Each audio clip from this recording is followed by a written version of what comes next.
Namaskar. Welcome to another episode of Editorial. On Wednesday, the Prime Minister pitched for privatization. He said wealth creators are very important for our economy. They are very important. And tell you what, I agree to him 500%. And I think what he said is absolutely correct. But then one needs to ask a few questions. So let's do that and let's get right into the show. So like I said, on Wednesday, our Prime Minister said that you can't slander privatization. You can't slander private companies, because if you are slandering private companies, you are doubting your own youth. What he said was, he said wealth creators are also important for the country. Only then wealth can be distributed. How can wealth reach the poor? How can jobs be created? Very correct. Very, very correct. What the Prime Minister said is wealth creators are important because wealth creators creates wealth, and that wealth creates job, and that job creates salaries, and that's the salary that reaches the poor. So unless and until wealth is created, you will have no jobs, the poor will not get money. But the problem is, wealth creation is not an individual job. It doesn't happen automatically. The country has to provide an environment to create wealth.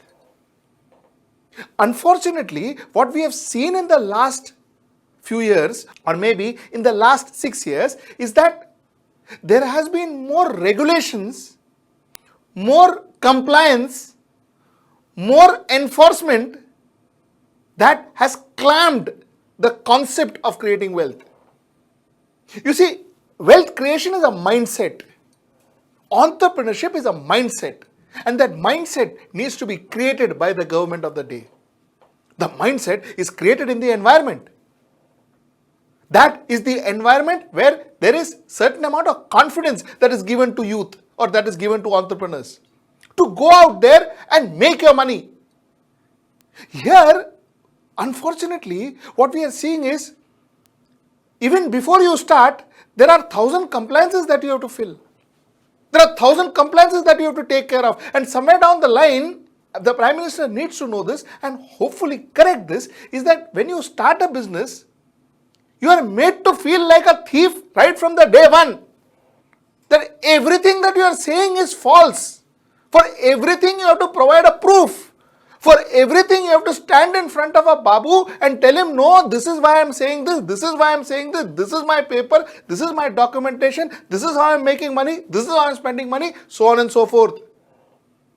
The environment that is created is that of absolutely mistrust for an entrepreneur.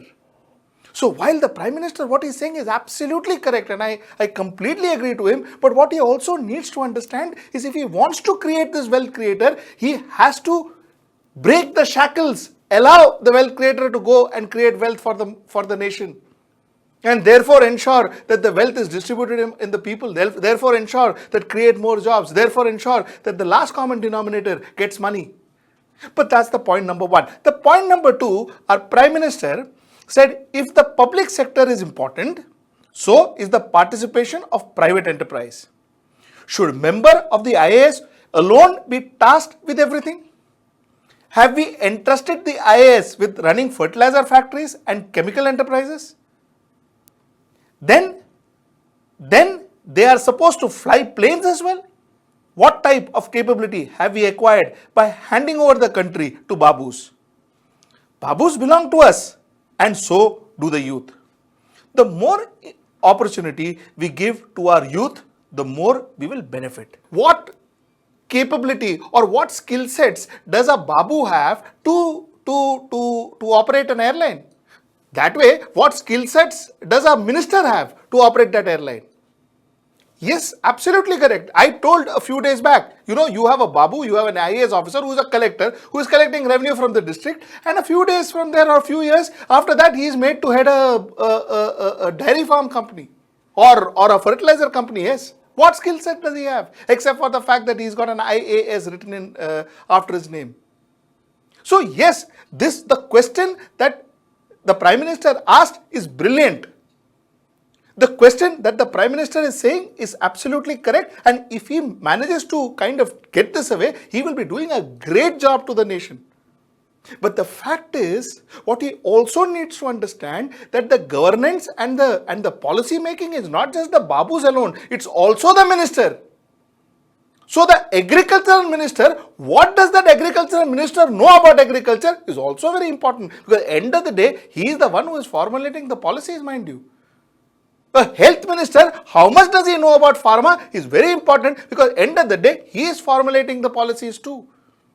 So while one end is perfect, why should Babu run a public sector company? Rather give it to professionals, but then also have ministers who are making policies, who understand that industry, rather than just having people sitting there and making policies as per their wishes. So this is my point that I wanted to add.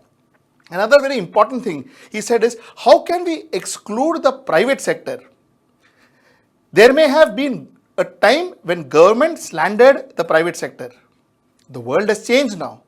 Society and country today have got the capability. How can we declare all of them dishonest? Doing so would have fetched votes in the past.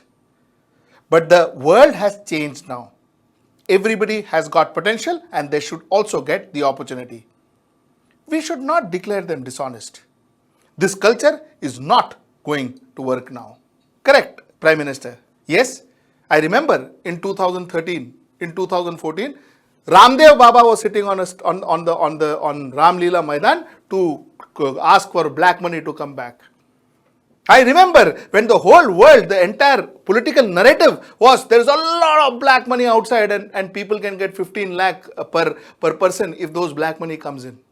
Because we were calling then the wealth creator dishonest. So every wealth creator was looked at as a dishonest person. Every wealth creator, and every wealth creator, there was some allegation or another against them. Some allegation or another against them. People were scared to be a wealth creator. So yes, I completely agree, and I'm happy that you realized that possibly vilifying wealth creator will not help you politically, not help any political parties. In fact, you should stop vilifying wealth creators, rather help them to create more wealth, because it is going to help the country finally. And I'm so happy that you've admitted and you said this so openly. I'm absolutely impressed with this. So that's my point. Let's go further. The government encouraged manufacturing of mobile phones by private players, and as a result today, even the poor have smartphones. The government encouraged private competition in the telecom sector, and today tariffs for calls on mobile phones is almost nil. While we can boast of a cheapest data rates, take the case of pharma sector. Are all the players there public enterprises? If India today has been able to serve the interest of humanity, then it is due to the role of private pharma players, he said. Very correct. Perfect. More competitors in the market, the better it is for the consumer. More people are given things, the better it is for the consumers, because there are more players in the market. The more we can choose, the more right we have to choose, and the more rights we have to choose, the more the consumer becomes powerful.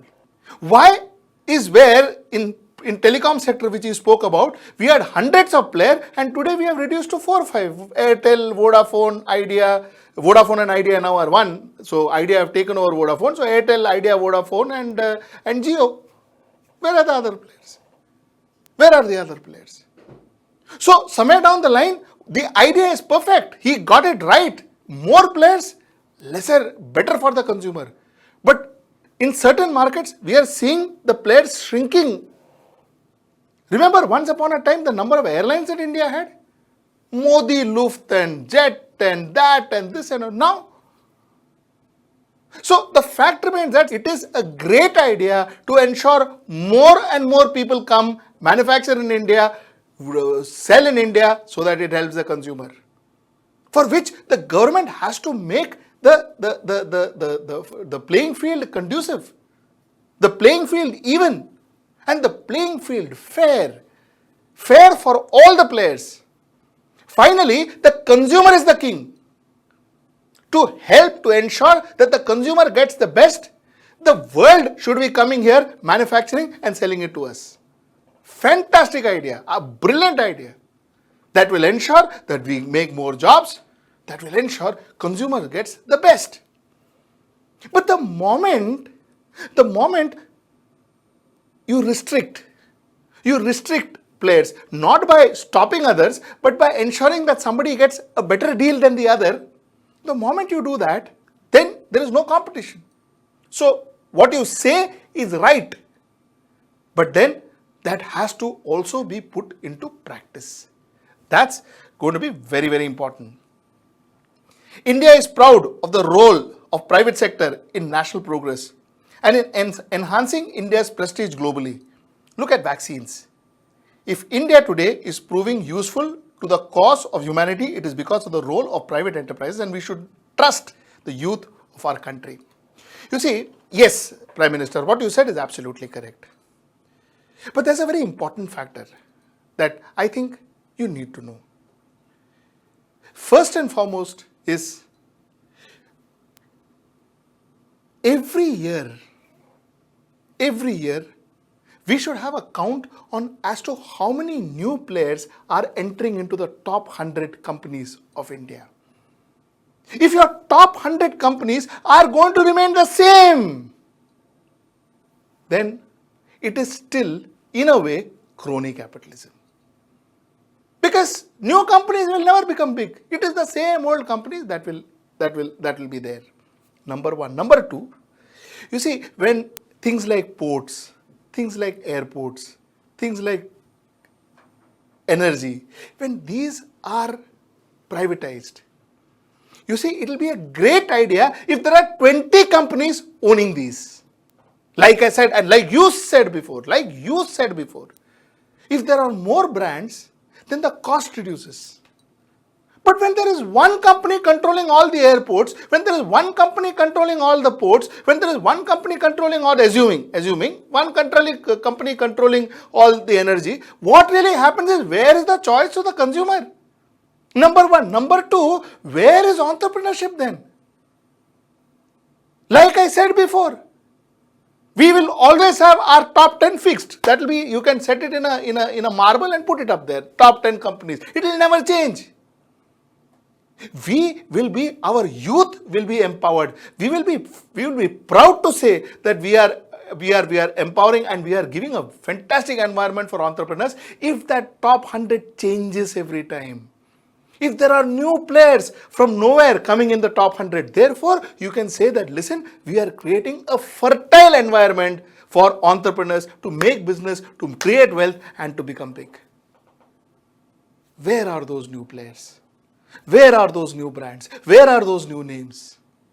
Why are we finding 1, 2, 3 names in all our bids? Everything, there are 1 or 2 names. Why is that happening? Why are we not having 30 names, 40 names that are pitching for 10 of our 5 of our private public sector companies? 40 people, 40 brands. 4 brands, 5 brands owning our 9 airports. Good, because each of them will compete with each other.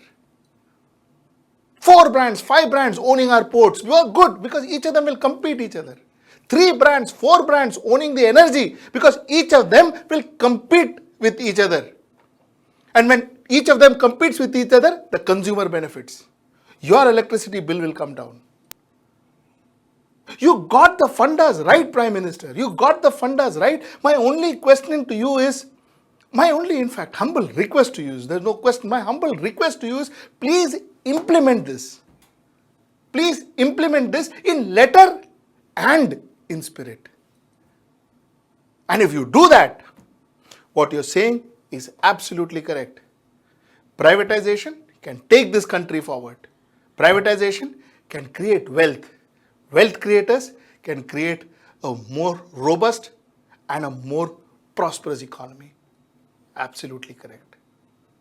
Till I see you next time. Namaskar.